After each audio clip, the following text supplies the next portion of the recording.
नमस्कार। आइए सुनते हैं कांता भारती की रचना रेत की मछली का फुल ऑडियो बुक भाग 1। दरवाज़ा किसी ने ठकठकाया। ऑफिस जाने को तैयार हो रही थी, इसलिए किसी का आना खल गया। कपड़े भी तो ठीक से नहीं पहन पाई थी।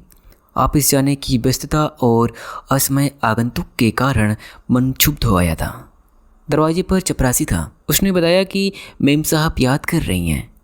मेम साहब यानी श्रीमती डेविड, युवा महिला संघ की सेक्रेटरी। मन में खींच भर रही थी कि ऑफिस जाने के वक्त बुलाने की ज़रूरत क्यों पड़ गई। जैसे तैसे कपड़े पहने और नीचे आ गई। मेज के पीछे से चश्मे में छिपी हुई आंखें उठाए बिना उन्होंने कहा, बैठिए।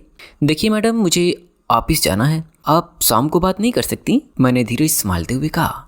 बात यह है कि मुझे ज़्यादा कुछ कहना नहीं है और शाम तक हो जाएगी देर। अपनी आवाज़ को और मीठा बनाते हुए उन्होंने कहा, माय डियर चाइल्ड, बुरा मत मानना। इस संघ के भवन में तो केवल कुंवारी या विधवा लड़कियां ही रह सकती हैं। इसके सिवा दूसरे किसी के लिए हमारे यहाँ रहने की कोई व्यवस्था नहीं है। वैसे तुम चिंता मत करो, महीने 2 महीने जब तक कोई अन्य व्यवस्था नहीं हो जाती तुम यहीं रहो। लेकिन मैडम, जब मैंने यहाँ प्रवेश लिया था मैंने इस बात को छुपाया नहीं था, और फिर अब तो मुकदमा भी शुरू हो चुका है। पिछले 5 साल से तो बिल्कुल अकेली रह रही हूँ। जब मैं इस भवन में आई उस वक्त ऐसा कुछ बता देती। बात पूरी उन्होंने सुनी नहीं, बीच में बोल उठी। अब देखिए, उस वक्त तो हमसे गलती हुई। आपकी उस गलती के बारे में तो मैं कुछ नहीं कहना चाहती, लेकिन मैडम आपके इस नियम में न्याय नहीं है, तर्क नहीं है। उन तमाम लड़कियों के बारे में आप क्या सोचती हैं जो कुंवारी तो नहीं है पर अपने को मिस लिखती हैं? आप जानती भी हैं उन्हें। उनके चेहरे पर तनाव झलक आया। कुर्सी पर सीधे बैठ गई और थोड़ी देर तक मेरी आंखों में देखती रही। फिर बहुत सूखी हुई आवाज़ में बोली, dear child, you are not concern. मुझे लगा जैसे यहाँ निजी व्यवहार के रास्ते में एक अंधी गली है। शायद मेरे चेहरे पर गहरा असंतोष उभर आया था। उस असंतोष को श्रीमती डेविड ने पहचान लिया, लेकिन उनके चेहरे का भाव बदला नहीं। अपने आप को नियंत्रित रखते हुए उन्होंने कूटनीति भरे स्वर में वही बात दोहरा दी कि वे मजबूर हैं, और यह भी कि इस मामले में नियम बहुत साफ है।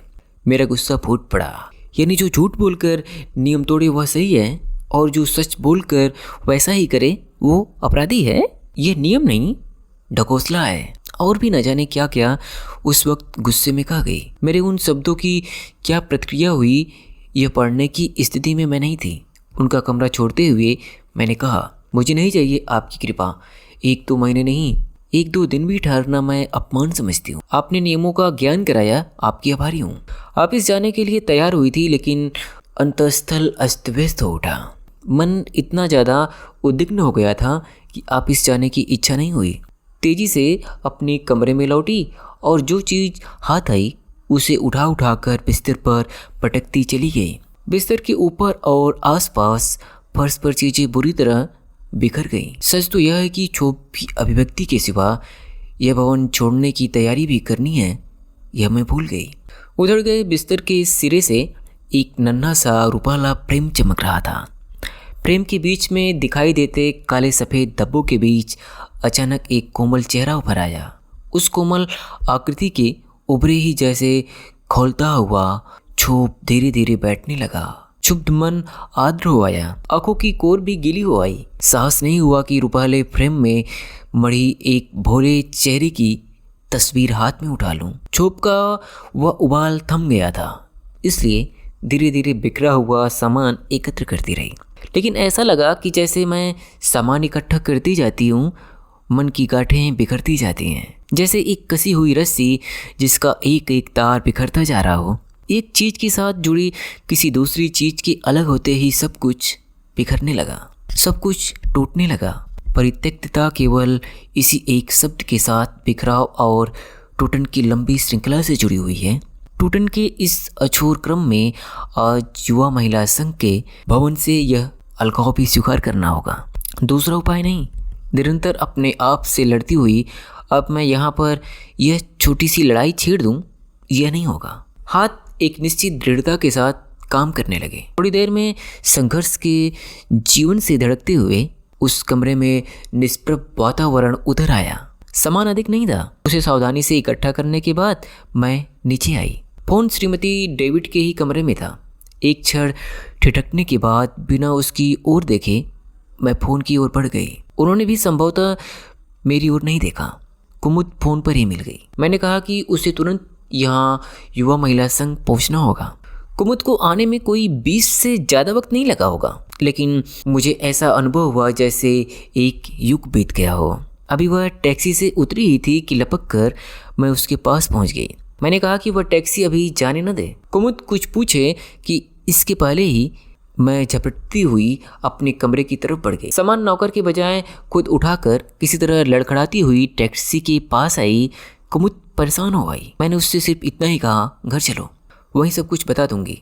छोटी सी कोठरी कहा जा सकता है उसे। वह बड़ी कोठरी के सर्वेंट्स क्वार्टर की मामूली सी कोठरी। अवसर दूसरा होता तो शायद मन से निकलता कि मालों से झोपड़ी में आ गई, लेकिन कुछ सोच न सकी। कुमुद की सहानुभूति से वह कोठरी बिना सजावट के ही सज आई थी, लेकिन फिर भी मन बहुत उद्विग्न होकर भटकने लगा। सामान खोल कर रखते हुए बार बार बरसों पहले अपना वह घर स्मृति को छू जाता था, जिसे कभी मैंने और शोभन ने बड़े यत्न से गुलाब, पनसुतियाँ और नील कमल उगा कर अपने हाथों से सजाया था। उसमें एक कैक्टस पर लताएं चढ़ा दी थी। वह सुंदर सा घरौंदा था जिसे बड़े प्यार से सजाया था। वह घर सादा था लेकिन सुख से फूलता था। कहाँ होगा, कैसा होगा उस घर का सुख सौरभ। डाल से गिरी किसी पत्ते की तरह बरसों भटकी हूँ मैं, और आज अगर कुमुद का स्नेह मुझे अटका न लेता तो किसी अतल में ठहरना होता, ये नहीं जानती। सहारा और साया, उसने कहा था कि वह जीवन भर मेरे लिए खड़ा रहेगा, मुझे छाया देगा। स्मृति के स्पर्श से मैं सिहर उठी, जैसे कोई किसी काटे हुए अंग की तंतु छूकर हरे कर गया हो। बरसों के भटकाव के बाद कुमुद के स्नेह की इस अंजुरी में ठहर कर मैं जैसे मोहाविष्ट हो आई। डूब डूब जाने लगी झूठी वितरणाओं से चमकती हुई दूर तक फैली रेत और रेत में उभरे झूठे साए। शायद अनहोनी घट जाए, शायद आज शाम मुझे कोई लिवाने चला आए, शायद ये विवश चरण उसके दरवाजे तक जाकर ठहर जाए। शायद इलाहाबाद में अतरसुइया की बड़ी सड़क के किनारे एक नीला मकान।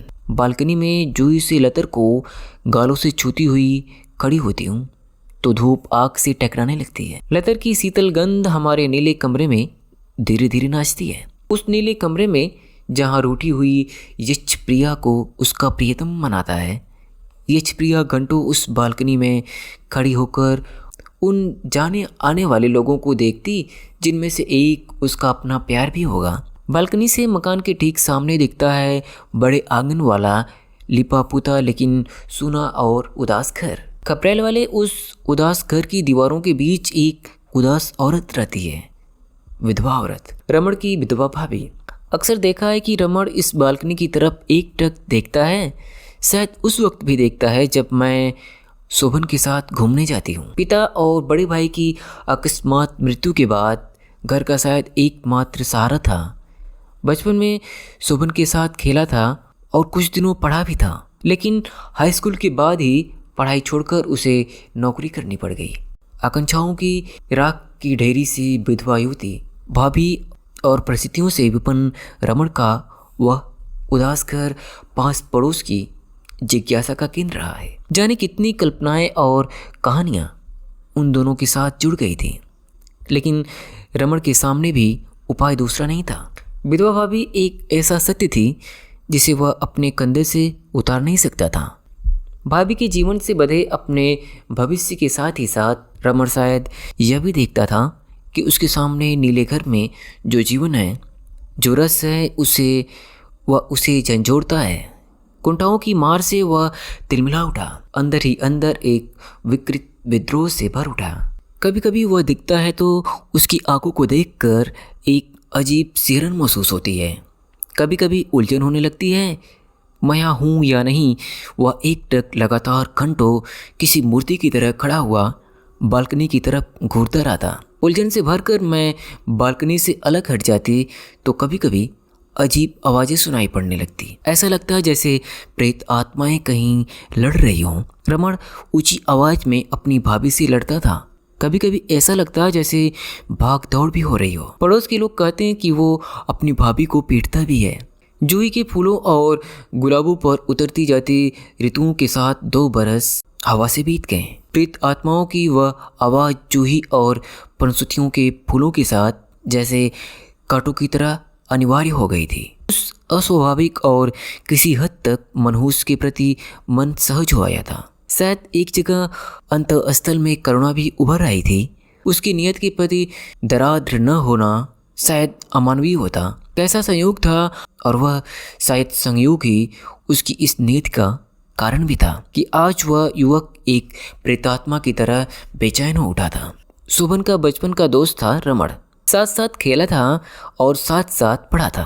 पिता और बड़े भाई की मृत्यु के बाद उसकी कच्ची उम्र में ही परिवार का बोझ उस पर आ गया था। हाई स्कूल मुश्किल से पास करने के बाद ही वह कॉलेज के बजाय दफ्तरों की चक्कर लगाने लगा था और फिर एक दिन टूटा। लेकिन संतुष्ट वह रमण के एक सरकारी दफ्तर से घर और घर से दफ्तर के बीच सीमित हो गया। कभी कभी सोचती कि सामने के मकान की उन मनहूस दीवारों के बीच क्या होगा। नौकरी से लौटा हुआ थका और पराजित रमण और घर की दीवारों में गिरी हुई उसकी विधवा भाभी, क्या वहाँ उन दीवारों के अंदर कोई जूही फूलती होगी? क्या उस बधे पानी में कोई नीलकमल उगता होगा? अगर उगता होगा तो शायद सिर्फ एक रात के लिए और सुबह फिर मुरझाकर मर जाने के लिए। भाभी जवान थी इसलिए बधी हुई। मर्यादाओं की दीवारें इतनी ऊंची थी कि उनके इस पार झांकना भी मुश्किल था। मुमकिन है थका और पराजित रमण उस कुंठित युवती का अक्साई भी हो। पड़ोस में तरह तरह की बातें थी। शायद दबी जवान में ताने भी सुनाई दे जाते थे। लोग यह भी कहते थे कि उसकी भाभी रमण की शादी इसलिए नहीं होने देना चाहती कि उसकी अपनी हसरत पूरी नहीं होगी। उदासी, खिन्नता, अपमान, पराजय से शायद रमण किसी प्रेत की तरह ठंडा भी पड़ गया था। रात के अंधेरे सन्नाटे में सहसा वह चीखना चिल्लाना शुरू कर देता था। जो भी चीज़ें हाथ में आती थी उठाता, फेंकता और तोड़ता था और भाभी को गालियां देता। भाभी के रोने की मनहूस आवाज़ बालकनी से तैर कर अंदर आती तो उनकी बाहों में भी एक विवश कंपन दौड़ जाता। मैं भी सिहर उठती। सर्दी की खामोश सहमी अंधियारी रात में घरों की खिड़कियां खुल जाती और गर्म कपड़े लपेटकर लोग बाहर झांकने लगते।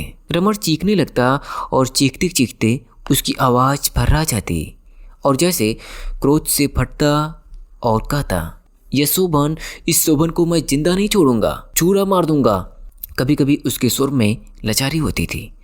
वह रोता था और इस बात की कसम खाता था कि वह पढ़ेगा, बड़ा अफसर बनेगा और शोभन की तरह किसी सुंदर लड़की से शादी करके घर बसाएगा। कुछ दिनों बाद एक दिन शोभन ने बताया कि रमण ने यूनिवर्सिटी जाना शुरू कर दिया।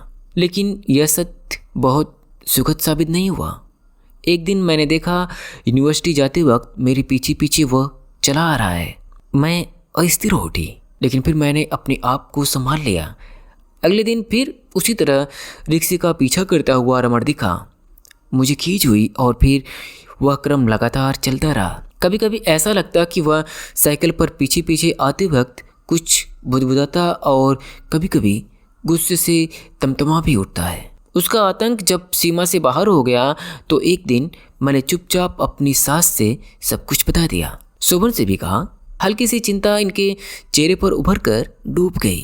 फिर वे बोले, कोई बात नहीं, तुम्हारा मन पवित्र है तो रमण तुम्हारा कुछ नहीं बिगाड़ सकता। तुम उसकी तरफ ध्यान मत दो। ध्यान मैं नहीं देती, लेकिन परिस्थिति इतनी सहज नहीं थी। घर लौटने के बाद रात को रमण का वह पागलपन हर दिन बढ़ता जाता था। कभी कभी विधवा भाभी की छोटी सी बच्ची तक को पीटता था। उस मासूम बच्ची के चित्कार से और भाभी के रुदन से वातावरण कांप जाता और हम दोनों की नींद गायब हो जाती। अगले रोज यूनिवर्सिटी जाते वक्त मेरे मन का आतंक अनचाहे ही और अधिक गहरा हो जाता। कभी कभी लगता कि यूनिवर्सिटी ना जाऊं तो अच्छा है, कोई नौकरी तो करनी नहीं। मन को समझाने की कोशिश करती। रमण का साहस या तो बढ़ता जाता था या फिर उस पर पागलपन हावी होता जा रहा था। उसकी आंखों में भयानकता झलकती थी। क्लास खत्म होने के बाद अंदर घूरता रहता और मेरी बाहर निकलने का इंतजार करता रहता। मेरी बाहर आते ही वह पीछा करना शुरू कर देता। फिर एक दिन मैंने देखा उसने अपनी साइकिल की कैरियर पर एक बड़ा सा पत्थर रख छोड़ा है। वो पत्थर बराबर वहाँ दिखाई देता और लगता कि वह किसी अज्ञात से बदला लेना चाहता है। उस दिन यूनिवर्सिटी पहुँचने से थोड़ा पहले ही अचानक रिक्शे की चेन उतर गई। रिक्शा वाला उतरकर चेन चढ़ाने लगा। तभी मेरी नज़र पड़ी रमण पर। मैं सन्नाटे में आ गई। साइकिल छोड़कर उसने कैरियर पर हाथ रखा और पत्थर उठा लिया। शायद मुझ पर फेंकने जा रहा था। आज शायद अनहोनी घट जाएगी। डर से मेरी आंखें बंद हो गई। भयंकर आतंक के कुछ क्षण कैसे बीत गए मुझे पता नहीं। जब मैंने आंखें खोली तो पाया कि रमण ज्यों का त्यों पत्थर उठाए जड़ हुआ खड़ा है। मैंने कांपते स्वर में शायद उससे कहा था कि मैंने उसका क्या बिगाड़ा है। रमण रूस से कांपता हुआ गालियां बकता रहा और फिर पत्थर एक ओर फेंक कर चला गया। तनाव के वे क्षण बीत गए। उसके बजाय अब क्षोभ भर आया। यूनिवर्सिटी पहुंचते ही रिक्शे से उतरकर मैं सीधे प्रैक्टर के कमरे में गई। घबराकर कांपती आवाज़ में किसी तरह मैंने रमण से घटना बता दी। प्रैक्टर ने संजीदगी से सुना और मुझे निडर होकर जाने को कहा। मन फिर भी भय से कांप जाता। समझ में नहीं आ रहा था कि रमण की इस दुश्मनी की वजह क्या है। क्लास में मैं कैसे बैठी मुझे पता नहीं। शायद शरीर ही क्लास में था, मन नहीं। क्लास खत्म हो जाने के बाद भी आतंकित मन के लिए मैं स्टाफ रूम के सामने जाकर खड़ी हो गई। बहुत साहस करके किसी तरह मैंने चिक उठाकर अंदर देखा। शोभन शर्मा जी के साथ किसी बस में व्यस्त थे। शर्मा जी ने पहले ही मुझे देखा, आग्रह से अंदर बुलाया।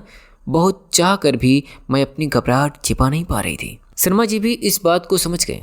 पूछा भी लेकिन मैं बात टाल गई। शोभन मुझे देखकर शायद अचकचा गए।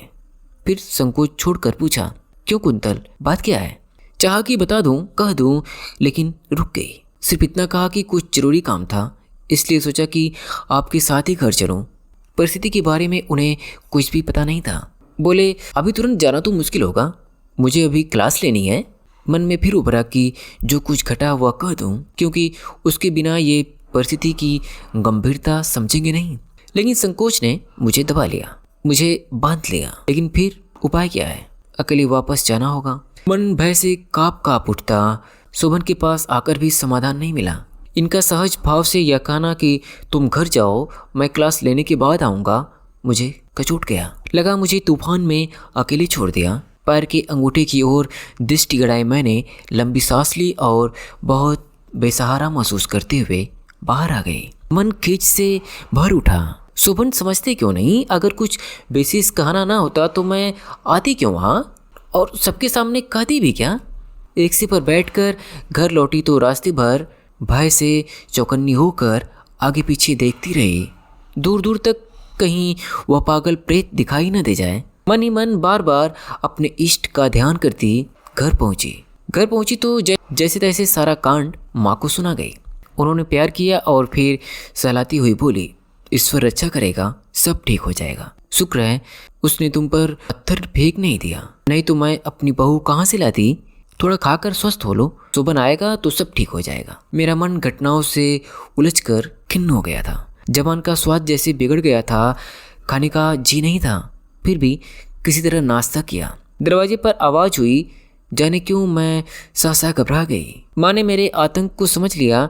उठते हुए बोली, तुम बैठो, अब से मैं ही दरवाज़ा खोला बंद किया करूँगी। दरवाज़ा खुलने की आहट हुई और शोभन की आवाज़ आई, माँ तुम? कुंतल नहीं आई क्या? कहते हुए वे अंदर आ गए। उनकी उत्सुकता और चिंता उनके चेहरे पर उभरी हुई मैंने देखी। मैं आश्वस्त हुई। मुझे देखते ही वे निकट आए और फिर माँ के संकोच से अलग हट गए। हाथ मुंह धोया और तुरंत अपने कमरे में चले गए। नाश्ता लेकर जब मैं पहुंची तो लगा आतुरता से प्रतीक्षा कर रहे थे।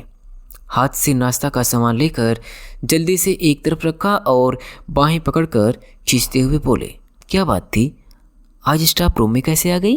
चेहरे में झांकते हुए किसी सीमा तक मुग्ध आंखों से देखते हुए उन्होंने कहा, विभाग में लोग तुम्हारी बहुत तारीफ कर रहे थे, बल्कि मैंने जब तुम्हें अकेले भेज दिया तो शर्मा जी बरस पड़े।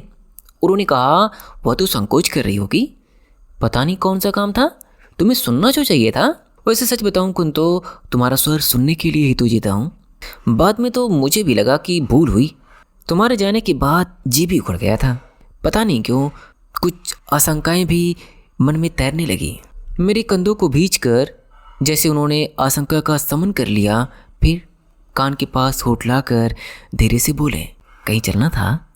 उन छड़ों की मधुरता को साथ साथ तोड़ने का साहस मुझे भी नहीं हुआ। पहली बार मैं बात टाल गई। बोली, कुछ भी तो नहीं है, आप पहले नाश्ता कर लीजिए। मन के गारे में छुपी हुई बात उनसे पढ़ी न जाए ऐसा भी संभव नहीं था। यह मुझे भी मालूम था। मैं यह भी जानती थी कि जब तक अंदर की बात उन्हें बताऊंगे नहीं तब तक वे बात टलने नहीं देंगे। इसलिए तुरंत ही मैं शर्मा जी के बारे में पूछने लग गई। इतना अंतराल अवश्य हो सका कि वे चाय पी लें, लेकिन फिर तुरंत ही वे प्रसंग पर लौट आए। मैं बर्तन लेकर उठने को ही थी कि उन्होंने फिर हाथ थाम लिया। तन्मय होकर बोले, छोड़ो ना ये सब कुन, तो पहले बात बताओ क्या है? सच तो यह है कि अब वह बात बताने का वैसा साहस और मैं बटोर नहीं पा रही थी। रमण की वह घटना इनके भावुक हृदय पर कितना गहरा आघात पहुंचा सकती है इसका अनुमान मुझे था, किंतु वे अब इस बात को अच्छी तरह समझ गए थे कि मैंने उनसे कुछ छुपाया है और उसे छुपा ही रहने देना चाहती थी। ऐसे क्षणों में दूसरे को विवश करना उन्हें आता था। बस अपनी बाहों में कसकर जकड़ लिया। एक क्षण के लिए लगा कि कहीं से उस दबाव में ही बात बाहर ना आ जाए, लेकिन संतुष्ट हुई कि एक चुंबन ने ओठों को बंद कर दिया। लेकिन कितनी देर? अंदर की बात चुंबन की मधुरता के चुंबकीय आकर्षण के साथ साथ ओठों तक आ गई। बात कहते कहते मन भारी हो आया, आंखें भीग गई। रमण की उस हरकत के एक एक पहलू के बारे में विस्तार से उनको सुना और गंभीर हो गए। मेरे कंधे से उनकी बाहों का कसाव ढीला हुआ और वह धीरे से उठकर खड़े हो गए। कुछ देर सोचते रहे और फिर जैसे उलझे और खोए हुए कमरे में टहलने लगे। इधर से उधर, उधर से इधर वे उसी तरह टहलते रहे और जैसे उद्विग्न से घुटती रही। गहरा मौन मेरे अंतर को सालने लगा। बेचैन होकर मैंने कहा, आप अचानक चुप क्यों हो गए? मुझे घबराहट हो रही है। मेरे स्वर में कायरता भर आई थी। मैंने व्यग्रता के साथ पूछा, बता दीजिए ना, मैंने कुछ गलत किया? उनका टहलना रुक गया। बहुत गंभीर स्वर में बोले, ऐसी कोई बात नहीं। चिंता ये है कि प्रॉक्टर ने उसे पुलिस को दे दिया होगा। मुकदमा चलेगा, जब तक फैसला नहीं होता वो बंद रहेगा। सारी यूनिवर्सिटी में चर्चा होगी। लोगों को क्या छोटी सी बात भी स्कैंडल बनते देर नहीं लगती। मैं सन्नाटे में आ गई। गला भर आया। इससे तो अच्छा होता कि वह पत्थर मार देता और मैं मर जाती। मैं सुबकने लगी। वे फिर उसी तरह गंभीर टहलते रहे। संभवतः वे इतने गंभीर थे कि मेरे रोने की तरफ उनका ध्यान भी नहीं गया। तभी जैसे एक विस्फोट हुआ। बाहर वही मनहूस शोर उभरा।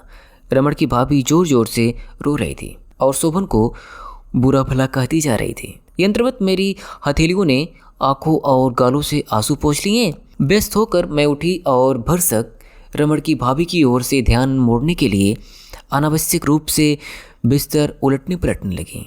ये और अधिक गंभीर हो उठे थे। रमण की भाभी एक एक बात उसकी रुदन के साथ वातावरण में गूंज रही थी। आसपास शायद लोग भीड़ लगाकर सुनने भी लगे होंगे। रो रो कर कहे जा रही थी, अब शोभन का कलेजा ठंडा हो गया। मैं बेवा हो गई तो लोग जो चाहे जुल्म ढाएं। रमण के सिवा कौन है मेरा? क्या बिगाड़ा था रमण ने शोभन का? उसके खून के प्यासे हो गए हैं सब लोग। मुझे होश नहीं कि मैंने उसके बाद क्या क्या सुना। कभी कभी ऐसा लगता था कि जैसे एक ही बात किसी मशीन से दोहराई जा रही हो। कर्कश रुदन की आवाज़ मन को ऐसे कुदेरती थी जैसे बहुत सी सुइयां कोई चुभो रहा हो। कई बार चाहा कि शोभन की ओर देखूं, लेकिन साहस नहीं हुआ। शोभन शायद मुझसे ज़्यादा पीड़ित थे। बहुत रात गए ही वह सारा कांड शांत हो पाया, लेकिन उस शांति के बाद भी वातावरण सहज नहीं हुआ। वातावरण का भारीपन ज्यों का त्यों बना रहा, बल्कि मनहूसियत कुछ बढ़ ही गई। बालकनी में आकर उस मनहूस मकान की तरफ देखने की भी इच्छा नहीं हुई। माँ से मालूम हुआ कि उस घर में चूल्हा नहीं जला। चूल्हा मेरे यहाँ भी नहीं जल सका। माँ एक बार ऊपर आई और फिर जैसे अपने आप में खोई नीचे वापस लौट गई। शोभन पत्थर की तरह जड़ थे और मैं आशंकाओं में डूबी हुई। लगता था मोहल्ले में कोई मर गया है। शायद वातावरण की सहजता मर गई थी। रात बहुत बीत चुकी थी। अंधेरे आकाश की पेटिका पर बालकनी के खुले हिस्से में देखती गुच्छे गुच्छे में फूली छितराई जूही और चमेली की काली लतरों से टकराकर सरकती हुई हवा अंदर आई तो मन आशंकित हो उठा। बल्कि आशंका सही शब्द नहीं है, उद्विग्न कहा जा सकता है उसे। उद्वेग और आतंक का मिलाजुला रूप। बहुत साहस करके मैं शोभन के निकट आई। वे हिले नहीं, बोले भी नहीं। हल्की रोशनी में चमकती सामने की नीली दीवार के उस पार देखते रहे। मैंने बहुत धीरे से कहा, शोभन अब क्या होगा? यह मनहूसियत कैसे टूटेगी?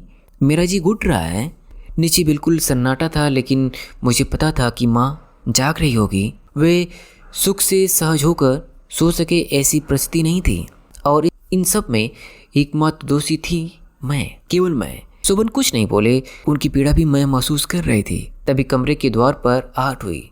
मैं चौकी और शोभन से थोड़ा अलग हट गई। माँ थी वहाँ। शोभन ने करवट जरूर बदली, लेकिन बोली कुछ नहीं। माँ भी चुपचाप बैठ गई। माँ की कातर उदासी और बेचैनी देखकर मैं और भी अविष्ट हो गई। थोड़ी देर तक मौन घुटता रहा, फिर वे लंबी सांस लेकर बोली, मेरा जी घबरा रहा है शोभन, कोई रास्ता है? तुम कुछ उपाय सोचो ना बेटा। अब लगा कि शोभन इतने लंबे मौन के अंतराल में एक जगह अपने मन को बांधने में व्यस्त थे। माँ की बात सुनकर छत की ओर देखते हुए बोले, अब यह जगह हमारे रहने लायक नहीं रह गई। सोचता हूँ हम सब कहीं और चल कर रहें। यहाँ से दूर हो लेंगे तो संकट अपने आप शांत हो जाएगा। दूर रहने से बहुत कुछ टल जाता है। वे बोलते रहे और मैं सुनती रही। तभी मेरी आंखें माँ की ओर उठी और मैं काँप गई। उनके शांत सरल गंभीर चेहरे से ढुलक कर आंसू उनकी गोद में टपक रहे थे। 2 बरस में पहली बार उस निष्ठावान और संकल्पशील मुख पर मैंने आंसू देखे थे। मेरा खून जम गया। लगा गले में कुछ घुट रहा है। शोभन भी कुछ बोल न सके। थोड़ी देर बाद माँ के भरे गले से आवाज आई, यह घर तो मेरा सुहाग है शोभन। उनके बाद अब ये उनकी निशानी है। उनकी इस एकमात्र निशानी से तो मैं मरकर ही छूट सकती हूँ। अंतिम दिन भी अगर मैं यहाँ न रही तो मुझे लगेगा कि तुम्हारे पिता को दोबारा मुझसे किसी ने छीन लिया। झगड़े कहाँ नहीं होते शोभन? जहाँ इतना जीवन बीता उसे अब छोड़कर कहाँ जाएंगे हम? शोभन का चेहरा उतर गया। नीले कमरे का नीला सन्नाटा और गहरा हो गया। माँ के जाने के बाद भी अवसाद हल्का नहीं हुआ। कोई कुछ नहीं बोला। ऐसा लगा जैसे लगातार झुकी आंखों में कड़वाहट भर रही हो। चुपचाप उठी, बिस्तर ठीक किया, पर किसी तरह खाने का साहस नहीं हुआ कि ये सो जाएं। बाहर रात काफ़ी उतर आई थी। लोग शायद अपने घरों को चले गए थे। उस मनहूस मकान से रोने की आवाज़ अब बंद हो गई। बालकनी के बाहर मैं कुछ विशेष देख रही थी। ऐसा नहीं कहा जा सकता, देखने पर दिखता भी नहीं।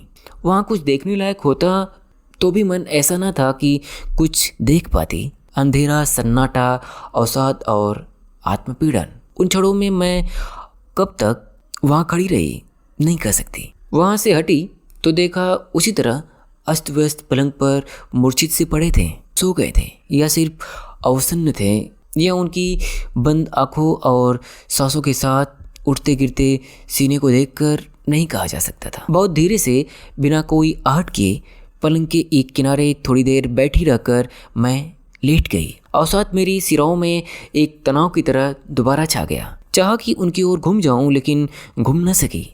एक क्षण के लिए इस बात की भी प्रतीक्षा की कि उनकी बाहें मेरी ओर बढ़ेंगी और अनायास मैं उनमें समा जाऊंगी, लेकिन वैसा कुछ हुआ नहीं। कुछ भी तो नहीं हुआ। हमेशा की तरह माथे को चुंबन भी नहीं लिया गया, गर्म उंगलियों से छेड़ा भी नहीं गया। अवसाद में डूबी कब सो गई पता नहीं लगा। सवेरे जागी तो पता चला कि वे कहीं जा चुके थे। मन दुश्चिंताओं से भर उठा। दोपहर तक बेचैनी बहुत अधिक बढ़ गई। मुंह न जाने कैसे कैसे स्वाद से भर गया। माँ ने नाश्ता और खाना तैयार जरूर किया, लेकिन खाया उनसे भी नहीं गया। दोपहर के बाद कहीं से आए, आंखें झुकी हुई थी, चेहरा उतरा हुआ और गंभीर। चुपचाप अपने कमरे में जाकर लेट गए। माँ ने मुझसे कहा कि मैं शोभन के लिए खाना ले जाऊं। हो सकता है मेरे आशंकित मन का संकोच हो कि एक एक करके खाने की चीज़ें सजाने में काफ़ी समय लग गया। कमरे में जाने के लिए साहस जुटाना पड़ा। वे ज्यों के त्यों लेटे रहे। हिम्मत ना हुई कि उनके माथे पर हाथ रख कर देखूं। तबीयत तो ठीक है। बहुत धीरे से बोली, उठिए, हाथ मुंह धोकर खाना खाकर आराम कीजिए। जाने उनके जी में क्या आया कि वे चुपचाप उठे, हाथ मुंह धोकर खाने बैठ गए। मुझे भी खाने को अपने साथ बिठा लिया। अनमने मन से थोड़ा सा खाया। खाते समय चाह कर भी मुझसे कुछ बोला न गया। खाते समय आज तो उनके हाथ में कोई किताब भी नहीं थी। किताबें होती तो शायद मन कुछ बदलता। तनाव 1-2 दिन का नहीं था।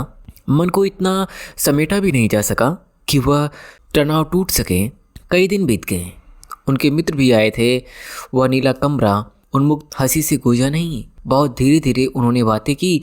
शायद कुछ मशवरा भी हुआ। मन में उत्सुकता थी लेकिन पूछ कुछ भी नहीं सकी।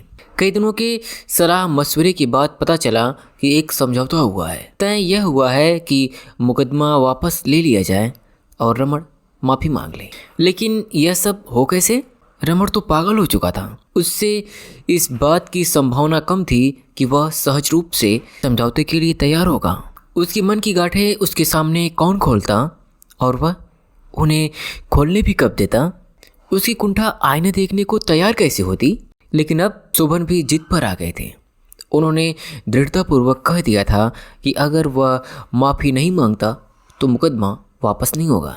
अनजाने और अनचाहे ही उस तनाव में मैंने महसूस किया कि मैं माँ के इष्ट देव को याद कर रही हूँ। पूरा महीना इसी यातना में बीता। शायद रमण की समझ में आ गया था कि मुकदमा वापस न हुआ तो उसकी नौकरी छूट सकती है। एक दिन उसने माफ़ी मांग ली। तब दिन सहसा बदले हुए लगने लगे।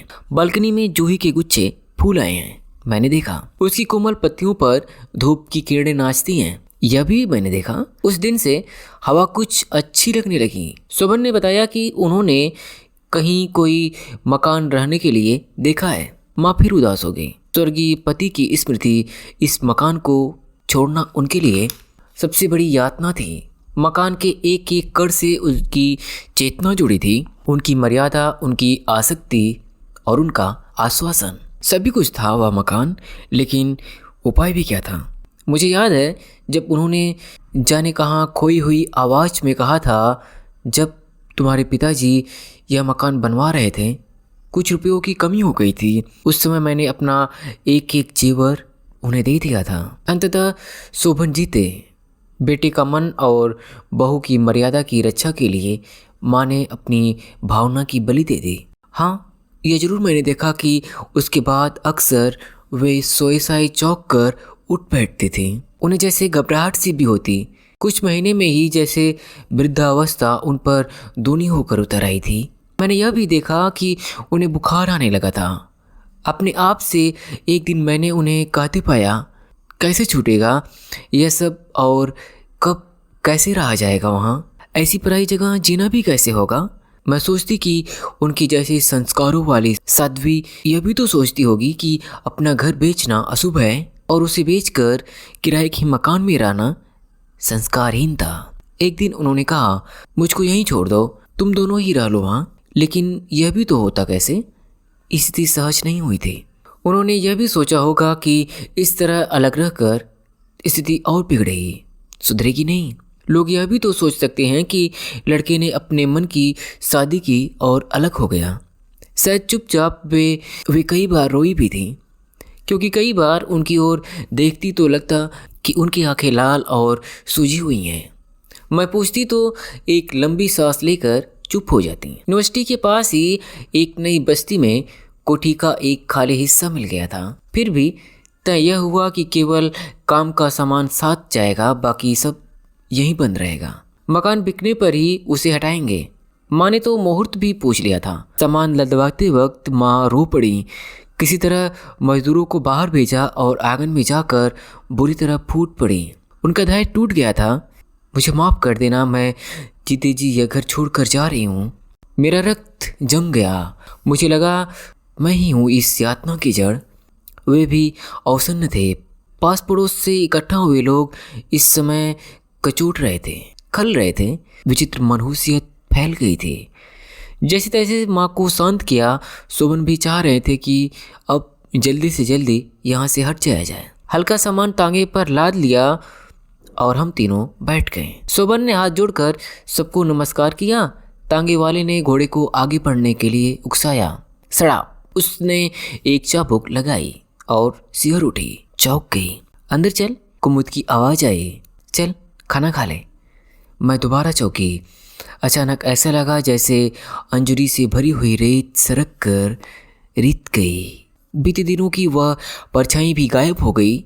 यथार्थ की ठोस धरती पर लौट आई। बीते हुए उस तूफानी प्रसंग से वापस आकर कुमुद के इस छोटे से कमरे में आश्वासन महसूस हुआ। खाना खाते समय कुमुद तरह तरह की बातें करके मन को अप्रिय प्रसंगों से दूर हटाने का प्रयत्न करती रही।